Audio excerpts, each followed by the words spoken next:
Hello guys, welcome to Tech Helpline. I hope you all are doing well. Today you will learn how to change AOL mail account password. Before I start this video, be sure to subscribe to this channel and do not forget to click on bell icon. So let's begin. First of all, go to your browser and type AOL.com and press enter. Now log into your account. After logging in, click your name, which is located in the upper right corner of the screen, to open the account information screen. Go to the left panel and select account security.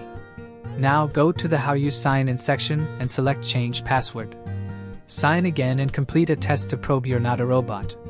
Enter a new password in the new password field. As you enter a new password, AOL evaluates it for strength. Click continue to save. Again, click continue on the success screen. Now if your password looks good, then the change is made immediately.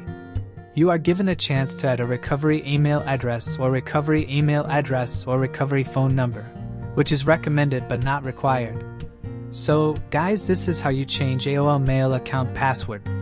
Thank you guys for watching this video, and make sure to subscribe this channel and don't forget to hit the bell icon.